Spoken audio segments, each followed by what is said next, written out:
Welcome back to GearWire.com. I'm Owen O'Malley, and we are listening to and looking at this unit right here. This is the Avalon M5 microphone preamplifier. The Avalon M5 is a relatively high-end mic preamp. It is not cheap. It will run you about $1,600. This is a unit that you'll find in a lot of pro studios, and it's the kind of unit that project studios sort of aspire to. It's a very simple microphone preamplifier in its design. It's a Class A solid-state preamp. It's high voltage, and it comes with this real huge lunker of a power supply right here, regulated power supply with a huge toroidal transformer that makes it super heavy. And it's functionality-wise sort of very simple. It's a very straightforward amplifier. So the M5 has found favor in professional circles, in use on vocal tracks. Famously, Mariah Carey favors one when recording her vocals. But it sounds great on a wide variety of sources: acoustic guitar, snare drum. It sounds great as a bass DI. And we'll listen to a bunch of sources in a second. But first, let's take a closer look at the front panel. This guy is pretty Spartan in terms of functionality. The first thing you'll notice here, though, is this luxuriously huge analog VU meter. It's very nice, very accurate. In addition to the VU meter, there is this little signal indicator, which also turns red when your signal is clipping. Next thing you'll notice are these two big knobs. The first one over on the left here is your input gain, and this is stepped. Okay, so it's good for easy recall. Just a nice little sort of professional feature there to have it sort of detented and stepped. So over here, where you'd expect your output gain to be, is actually a variable high-pass filter. There is no output gain control. It's a set output gain on the M5. But this variable high-pass filter is really nice. It's not detented. You engage it by pressing this button here, and you can kind of hear there's already a little bit of a change at the bottom. Cuts out at 30 hertz, and then you kind of roll it up, and you can cut out up to 185 hertz and below. So yeah, so here's it out, and here is it in. And that's just a very nice little feature. Variable high-pass filter. Usually you get a set filter or a couple different sort of set frequency points, but this one is variable between 30 and 185 hertz. Very nice. Also on the front here is a 20 decibel pad. Let's engage that and bring it in. And you can hear that at comparable volumes, it does change the tone a little bit. But that's really great for, in addition to tonal variety, great for recording super loud sources like high-gain guitar stacks and snare drums and loud percussion and maybe super loud singers. Anyway, let's disengage that. You've got a polarity inverse on the front, requisite. And then finally, you've got your high-Z input selection. Let's look at the back of this unit. Now, here's your high-Z instrument input.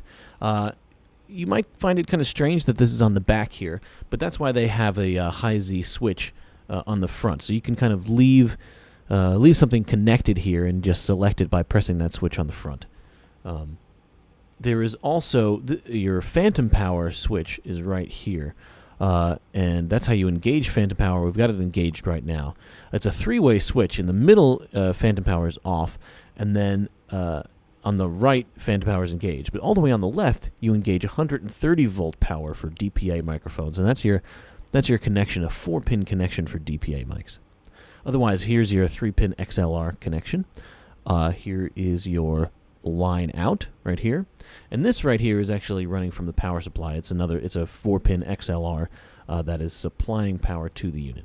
So now let's listen to a couple of sources being fed through this guy. First, we'll listen to a Martin HD28 acoustic guitar being mic'd by a Shure SM81.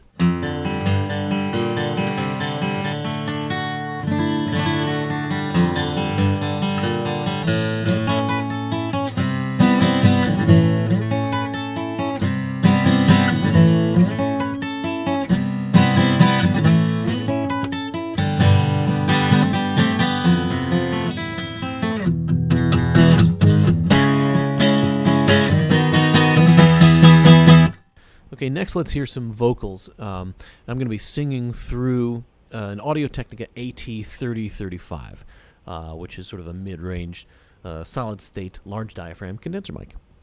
I wish you'd known me when I was alive. I was a funny fella.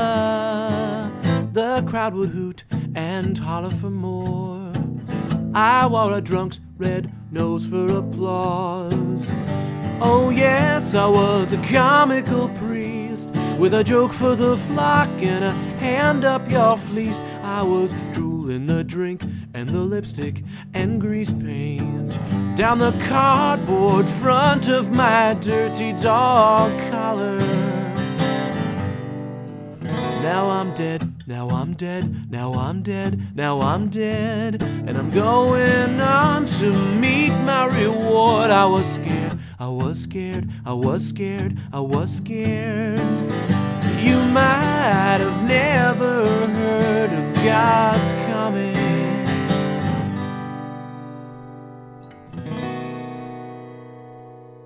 Now let's listen to some electric guitar, first with our CAD Tryon 7000 ribbon microphone.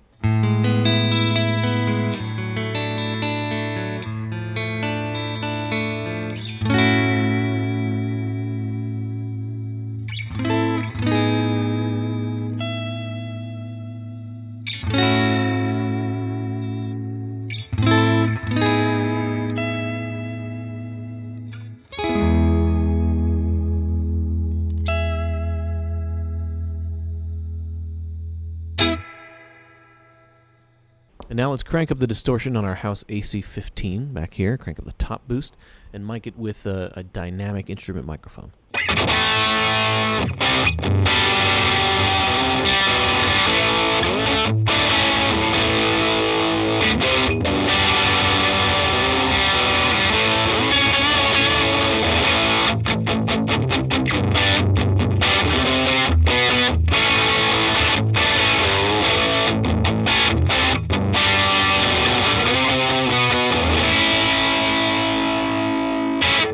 And now finally, let's plug a RIC 4003 directly into the instrument jack here and listen to how that sounds.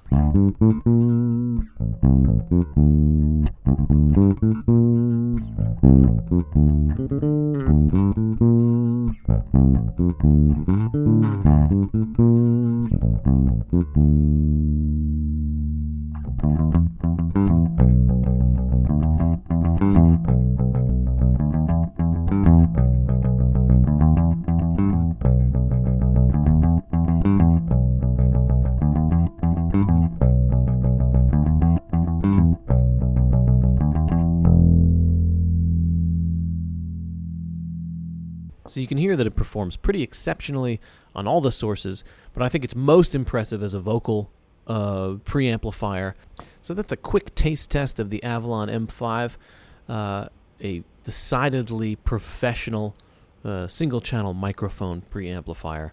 Again, if you're a Project Studio user, this is sort of the unit that you aspire to.